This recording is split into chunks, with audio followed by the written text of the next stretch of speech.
Hello, this is Battlesquire's MTG, and today I'll be giving you an overview of the Dungeons & Dragons Adventures in Forgotten Realms Commander pre-constructed decks.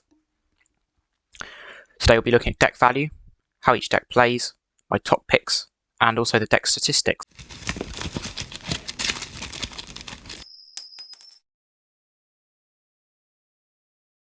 With the release of Dungeons & Dragons Adventures in the Forgotten Realms, we've got 4 new Commander pre-con decks, which look very promising in terms of all kinds of categories. So what do the decks look like? So the first deck is a Esper, so black, white, blue, Blink or Dungeon, so it's Dungeon deck. I'll explain that in a minute. So the commander of this deck is Sephris of the Hidden Ways. It's a white, blue, black 2/3 legendary creature, human wizard. Whenever one or more creatures are put into your graveyard from anywhere, venture into the dungeon. This ability triggers only once each turn. So with the dungeon card, you'll have different levels. It sort of works a bit like a saga, except it doesn't do it automatically. So when you venture into the dungeon, you go into the next level, and so on. And then it's got Create Undead, which is a sort of sub-mechanic in Dungeons & Dragons where each card has an individual mechanic. So Create Undead will not be on any other cards, however it's on this card. It says whenever you complete a dungeon, return a target creature card from your graveyard to the battlefield. So if you venture into the dungeon enough times, you'll come out the other side, and you'll get to return something from your graveyard to the battlefield. This deck utilises cards that allow you to venture in the dungeon to gain value from your commander, who will then reanimate creatures, and these creatures often have enter the battlefield abilities to gain even more value. The next deck is Planar Portal. This is a red-black deck which cares about you exiling cards from the top of your library and then casting them, or just casting them in general. The commander of this deck is 2 black and red. It's got Death Touch. It's a 1/4 legendary creature, Tiefling Warlock. I don't know what a Tiefling is. I haven't played much Dungeons & Dragons, so I'm not entirely sure what that is. It's got Mystic Arcanum. At the beginning of your upkeep, or the beginning of your end step, exile the top card of your library. To end a turn, you may play that card. And then Pact Boom. Whenever you play a card from exile, create a treasure token. So this card cares about you utilising your commander and other cards which exile cards from the top of your library, or Cascade, to gain value from your commander and various other effects.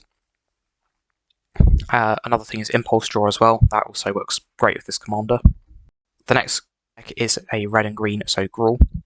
This is a dragon tribal deck, and the commander is Vontress, Rage of Ancients. 3 a red and a green. It's a dragon barbarian, and it has Enrage. Whenever it's dealt damage, you may create a 5/4 red and green dragon spirit creature token with when this creature deals damage, sacrifice it. So you get to create lots of dragons. With this, however, they don't stick around for long. And whenever you roll 1 or more dice, you may have it deal 1 damage to itself. So this deck is going to include some dice rolling as well, as being a dragon tribal deck. So you're going to have stuff hit itself so you can not draw cards, make more and more dragons.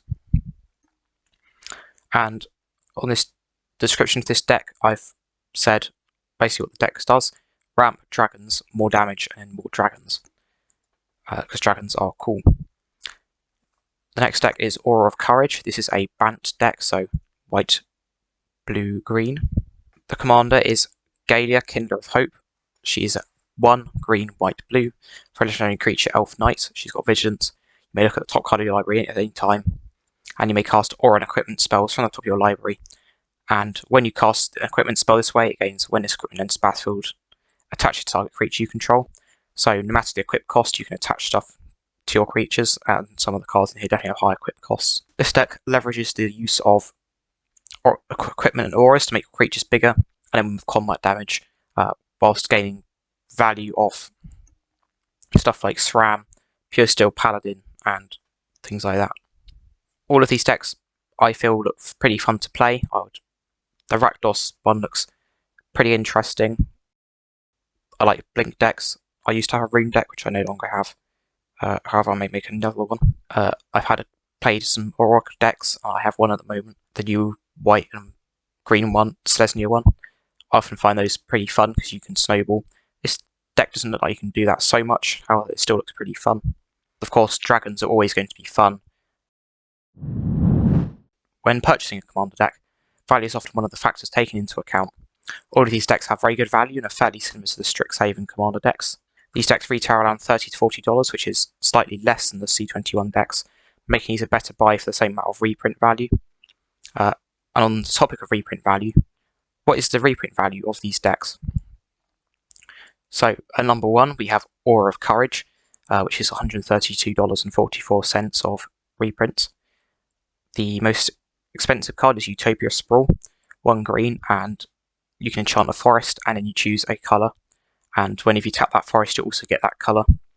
That's $40.99. Then we have Pure Steel Paladin, 2 white. This draws you cards when equipment enters, and it also allows you to pay 0 to equip stuff as long as you have 3 or more artifacts. An incredibly good card. The next card is Heroic Intervention, recently reprinted about a year ago. This gives all of your permanents hexproof and indestructible until end of turn. And that is $10.99. Sword of the Amethyst, $7.99. This says whenever this creature attacks, put a land on the battlefield under your control. So it's ramp. Not great in a deck with green, however in any deck that cares about equipment or creatures attacking, it's amazing. And number 5 we have Nature's Law, which is $5.49, which is search away for a forest card put on the battlefield untapped. Not being reprinted for a while there.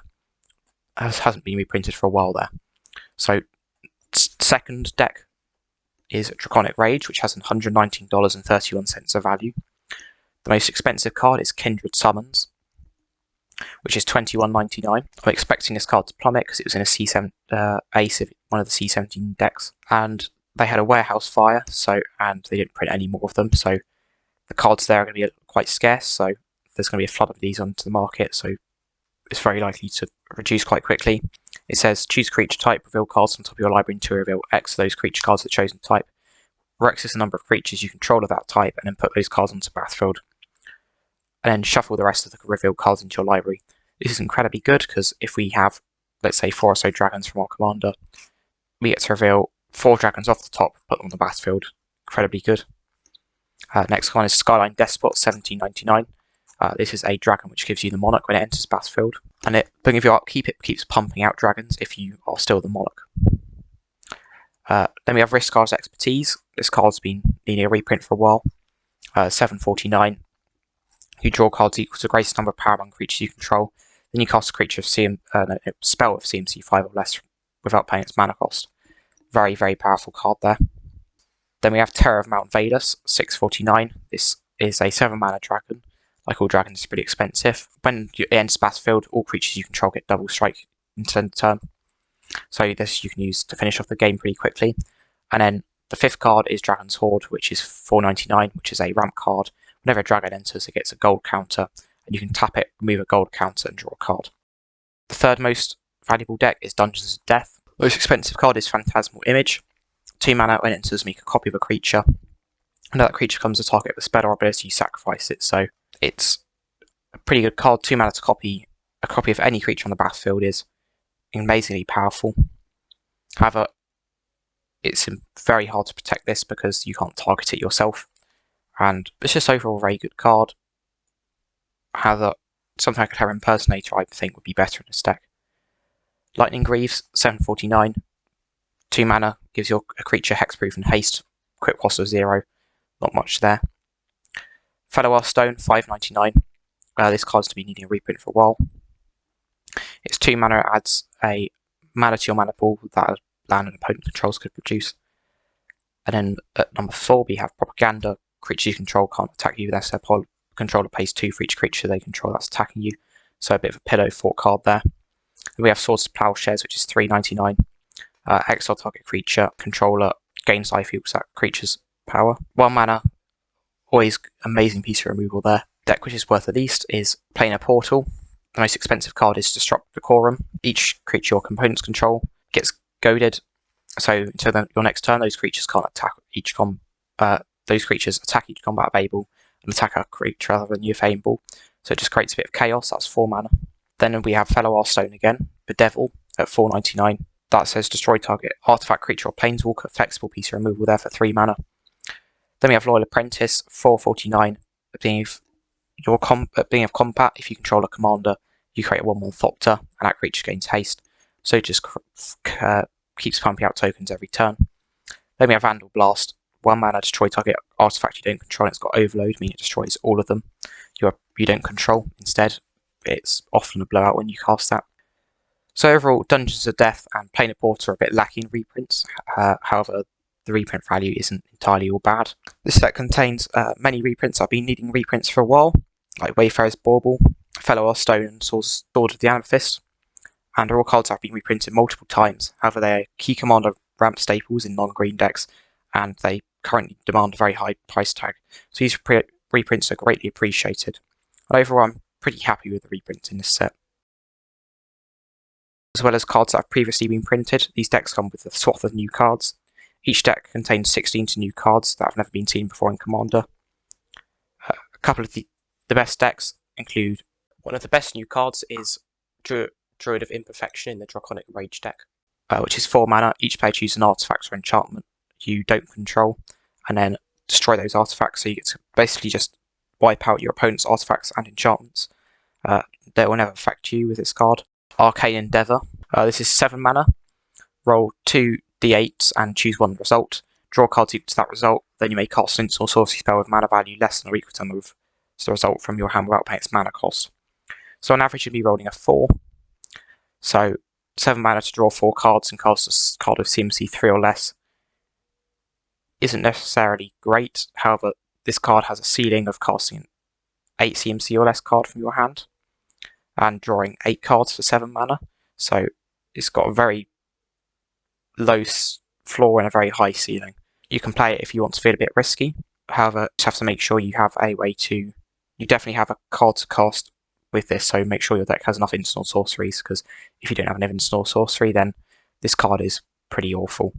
Then we have Hellish Rebuke, which is 2 and a black. Until end of turn, permanents your opponent's control gain. When this permanent deals damage to the player who casts Hellish Rebuke, sacrifices permanent, you lose 2 life. So this, if your opponent's attacking you for a lot, or they had an effect where this creature deals damage, you could just kill them and make it sacrifice them. So this can disincentivize attacking or cause a blowout with attacking. So you can either kill someone or they could just lose all their creatures. It's pretty funny to play this. It's not the best card, unlike similar to most of the new cards, but it's one which stands out to me. The last card is Diviner's Portent, which is X and triple blue. Instant, roll a d20 and add the number of cards in your hand. 1 to 14, draw X cards, and 15 or more, scry X and draw X cards. So this one, let's say you already had 4 cards in your hand, and you rolled a 10, you'd only draw 7 or so cards if you put 7 to the X. However, if you had 5 cards in your hand in that situation, you could scry X, set up the top card of your library, get rid of the stuff you don't want, and then just draw everything you do want in those top 7 cards. It's a pretty good card. If you're not playing Blue Sun Zenith to combo out, this card is better than Blue Sun Zenith. However, if you're using Blue Sun Zenith to combo out and kill all your opponents, don't play this card. Play Blue Sun Zenith. Overall, I'm not really impressed with these cards. Many of them seem either costed, underpowered, or they don't really seem to be special enough to be included in decks. I also believe the reason why these decks aren't quite as worth it as the Strixhaven ones is because of the new cards. So I'll leave it up to you to decide whether you get Strixhaven, Dungeons & Dragons, or even the 21s released with Zendikar, Commander Legends, or Kaldheim. But those are also great pickups if you need to get a deck. Which deck should you buy? In my personal opinion, I believe there's no objectively superior deck to get. All of them have similar value. They all seem like focus decks, and all of them seem less powerful than the others. However, if you are one of these people who wants a definitive list, here it is. The deck I'd least likely to get is Planar Portal. This deck has the worst overall value, however it seems reasonably fun to play. Dungeons of Death seems a bit unfocused, however it does have good reprints. Draconic Range got good reprints. Dragons are fun, and killing your opponents is also fun. Auras of Courage has the best value and also seems like the most powerful. It seems like the most focused deck out of them. And there you go. Here's why you should or shouldn't get a Dungeons & Dragons Adventures in the Forgotten Realms deck. While I recommend you get one, it's entirely up to you whether you choose to go out and buy one. So, Thank you for watching this video. If you did enjoy, well, remember to like and subscribe. Thank you for watching, and goodbye.